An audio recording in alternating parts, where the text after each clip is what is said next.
हाय दोस्तों, स्वागत है आपका अपने यूट्यूब चैनल नीतीश स्टडी में। तो दोस्तों, आज की इस वाली वीडियो में हम लोग पढ़ेंगे गुप्त साम्राज्य से संबंधित टॉप 20 प्लस प्रश्न, जो सभी प्रश्न आपके आने वाले एग्जाम के लिए काफ़ी महत्वपूर्ण होंगे। तो इसीलिए आपको वीडियो को शुरू से लेकर अंत तक एक बार ज़रूर देखना है, ठीक है। और वीडियो के अंत में आपसे एक सवाल भी पूछा जाएगा, जिसका उत्तर आपको वीडियो के कमेंट बॉक्स में बताना है। तो चलिए वीडियो को शुरू करते हैं। तो आज का पहला सवाल देखते हैं कि गुप्त वंश का संस्थापक कौन था। गुप्त वंश का संस्थापक कौन था? तो आपको याद रखना कि श्रीगुप्त, ठीक है। गुप्त वंश के संस्थापक श्रीगुप्त थे। तो इस प्रश्न का बिल्कुल सही जवाब बचेगा ऑप्शन नंबर बी। चलिए अगला सवाल देखते हैं। अगला सवाल आता है कि श्रीगुप्त शासन काल क्या था। श्रीगुप्त जी का शासन काल कब से कब तक चला था? तो यहाँ पर आपको याद रखना है कि 240 से 280 ईस्वी तक, ठीक है। 240 से 280 ईस्वी तक श्रीगुप्त का शासन काल चला था। तो दूसरा सवाल का बिल्कुल सही जवाब बचेगा ऑप्शन नंबर ए। चलिए अगला सवाल देखते हैं। अगर आपको किसी भी सवाल का उत्तर पहले से तय होगा तो वीडियो के कमेंट बॉक्स में ज़रूर बताइएगा। चलिए अगला सवाल देखते हैं। अगला सवाल है कि श्रीगुप्त का उत्तराधिकारी कौन हुआ था। श्रीगुप्त का उत्तराधिकारी कौन हुआ था? तो आपको याद करना कि घटोत्कच, ठीक है। घटोत्कच दोस्तों श्रीगुप्त के उत्तराधिकारी हुए थे। तो तीसरा सवाल का बिल्कुल सही जवाब बचेगा ऑप्शन नंबर बी। चलिए अगला सवाल देखते हैं। अगला सवाल आता है कि घटोत्कच का शासन काल क्या था। घटोत्कच का शासन काल क्या था? तो आपको याद रखना है कि 280 से 320 ईस्वी तक, ठीक है। तो चौथा सवाल का बिल्कुल सही जवाब हो जाएगा ऑप्शन नंबर डी। चलिए अगला सवाल देखते हैं। अगला सवाल आता है कि गुप्त वंश का प्रथम महान सम्राट कौन था। गुप्त वंश का प्रथम महान सम्राट कौन था? तो आपको याद रखना है कि चंद्रगुप्त प्रथम, ठीक है। चंद्रगुप्त प्रथम जो थे गुप्त वंश के प्रथम महान सम्राट थे। तो पांचवा सवाल का बिल्कुल सही जवाब हो जाएगा ऑप्शन नंबर ए। चलिए अगला सवाल देखते हैं। अगला सवाल आता है कि चंद्रगुप्त प्रथम गुप्त वंश की राजगद्दी पर कब बैठा था। चंद्रगुप्त प्रथम गुप्त वंश की राजगद्दी पर कब बैठे थे? तो आपको ये रखना है कि 320 ईसा पूर्व में, ठीक है। 320 ईस्वी में दोस्तों चंद्रगुप्त प्रथम गुप्त वंश के राजगद्दी पर बैठे थे। तो छठवां सवाल का बिल्कुल सही जवाब बचेगा ऑप्शन नंबर बी। चलिए अगला सवाल देखते हैं कि चंद्रगुप्त प्रथम का उत्तराधिकारी कौन था।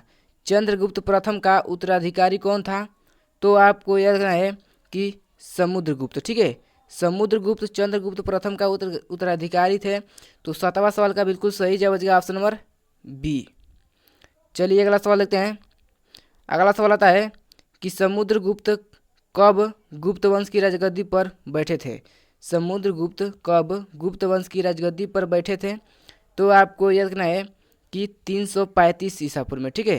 335 ईस्वी में समुद्रगुप्त गुप्त वंश की राजगद्दी पर बैठे थे। तो आठवां सवाल का बिल्कुल सही जवाब बचेगा ऑप्शन नंबर बी। चलिए अगला सवाल देखते हैं। अगला सवाल आता है कि भारत का नेपोलियन किसे कहा जाता है। भारत का नेपोलियन किसे कहा जाता है? तो आपको याद रखना है कि समुद्रगुप्त को, ठीक है। समुद्रगुप्त को भारत का नेपोलियन कहा जाता है। तो नौवां सवाल का बिल्कुल सही जवाब बचेगा ऑप्शन नंबर ए। चलिए अगला सवाल देखते हैं। दोस्तों, अगर आपको वीडियो अच्छी लग रही है तो वीडियो को लाइक करिएगा। अगर हमारे चैनल पर नए हैं तो चैनल को भी सब्सक्राइब कर लीजिएगा, क्योंकि सब्सक्राइब करेंगे तो वीडियो सबसे पहले आप ही के पास पहुँचेगा, ठीक है। तो अगला सवाल आता है कि समुद्रगुप्त का दरबारी कवि कौन था। समुद्रगुप्त का दरबारी कवि कौन था? तो आपको याद रखना है कि हरिशेर, ठीक है। हरिशेर दोस्तों समुद्रगुप्त के दरबारी कवि थे। तो 10वां सवाल का बिल्कुल सही जवाब हो जाएगा ऑप्शन नंबर डी। चलिए अगला सवाल देखते हैं। अगला सवाल आता है कि समुद्रगुप्त किसका उपासक था। समुद्रगुप्त किसका उपासक थे? तो आपको ये कहना है कि विष्णु के, ठीक है। विष्णु के समुद्रगुप्त उपासक थे। तो 11वां सवाल का बिल्कुल सही जवाब हो जाएगा ऑप्शन नंबर बी। चलिए अगला सवाल देखते हैं। अगला सवाल आता है कि समुद्रगुप्त ने कौन सी उपाधि धारण की थी। समुद्रगुप्त ने कौन सी उपाधि धारण की थी? तो आपको याद रखना है कि यहाँ पर ए और बी दोनों हो जाएगा। तो यहाँ पर आपको अश्वमेधकर्ता तथा विक्रमंक, ठीक है। विक्रमंक, ठीक है। तो 12वां सवाल का बिल्कुल सही जवाब हो जाएगा ऑप्शन नंबर सी। चलिए अगला सवाल देखते हैं। यहाँ पर सभी प्रश्न सिलेक्टेड है, ये एग्जाम में पूछे जा सकते हैं, तो इसीलिए आपको वीडियो को पूरा ध्यान से देखना है। तो अगला सवाल आता है कि समुद्रगुप्त किसका प्रेमी थे। समुद्रगुप्त किसका प्रेमी था? तो आपको याद रखना है कि संगीत का, ठीक है, संगीत का समुद्रगुप्त प्रेमी थे। तो 13वां सवाल का बिल्कुल सही जवाब हो जाएगा ऑप्शन नंबर ए। चलिए अगला सवाल देखते हैं। अगला सवाल आता है कि कविराज किसे कहा जाता है? कविराज किसे कहा जाता है? तो आपको याद रखना है कि कविराज समुद्रगुप्त को कहा जाता है, ठीक है, समुद्रगुप्त को कविराज कहा जाता है। तो 14वां सवाल का बिल्कुल सही जवाब हो जाएगा ऑप्शन नंबर सी। चलिए अगला सवाल देखते हैं। अगला सवाल आता है कि समुद्रगुप्त का उत्तराधिकारी कौन हुआ था?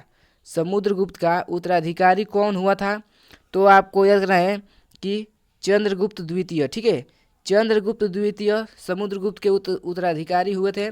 तो 15वां सवाल का बिल्कुल सही जवाब हो जाएगा ऑप्शन नंबर ए। चलिए अगला प्रश्न देखते हैं। अगला प्रश्न आता है कि चंद्रगुप्त द्वितीय कब राजगद्दी पर बैठा था? चंद्रगुप्त द्वितीय कब राजगद्दी पर बैठा था?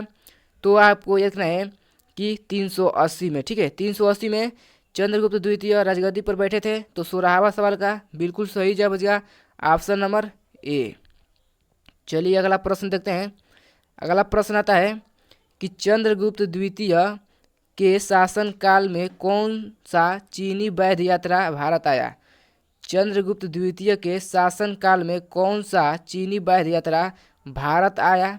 तो आपको देखना है कि फाहियान, ठीक है, फाहियान दोस्तों चंद्रगुप्त द्वितीय के शासनकाल में चीनी वैध यात्रा भारत आया। तो 17वां सवाल का बिल्कुल सही जवाब बचेगा ऑप्शन नंबर ए। चलिए अगला प्रश्न देखते हैं। अगला प्रश्न आता है कि चंद्रगुप्त द्वितीय का उत्तराधिकारी कौन हुआ था? चंद्रगुप्त द्वितीय का उत्तराधिकारी कौन हुआ था? तो आपको याद रखना है कि कुमारगुप्त प्रथम या गोविंद गुप्त, इनको गोविंद गुप्त भी कहा जाता है। तो 18वां सवाल का बिल्कुल सही जवाब बचेगा ऑप्शन नंबर ए। चलिए अगला सवाल देखते हैं। अगला सवाल आता है कुमारगुप्त प्रथम या गोविंद गुप्त का शासनकाल था? कुमारगुप्त प्रथम या गोविंद गुप्त का शासनकाल था?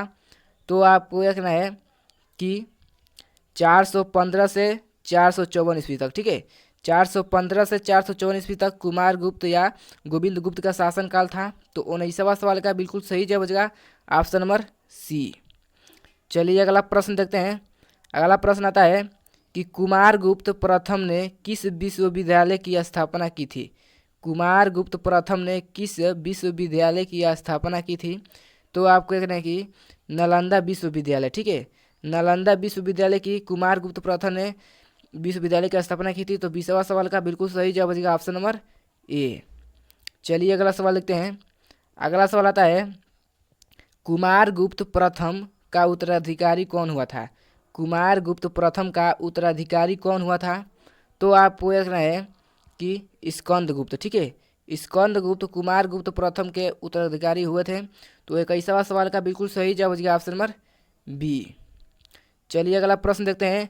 आज का लास्ट प्रश्न देखते हैं जिसका उत्तर आपको वीडियो के कमेंट बॉक्स में बताना है और ये भी बताना है कि इन सभी प्रश्नों में से आपका कितना उत्तर सही हुआ है, ठीक है। तो आज का लास्ट प्रश्न है कि स्कंदगुप्त का शासनकाल था, स्कंदगुप्त का शासनकाल था। तो इसका उत्तर आपको वीडियो के कमेंट बॉक्स में बताना है, तो वीडियो में बताइए, ठीक है। अगर आपको वीडियो अच्छी लगी हो तो वीडियो को लाइक करिएगा, वीडियो को भी शेयर करिएगा, चैनल को भी सब्सक्राइब कर दीजिएगा। तो चलिए मिलते हैं अगले वीडियो में, तो धन्यवाद, जय हिंद।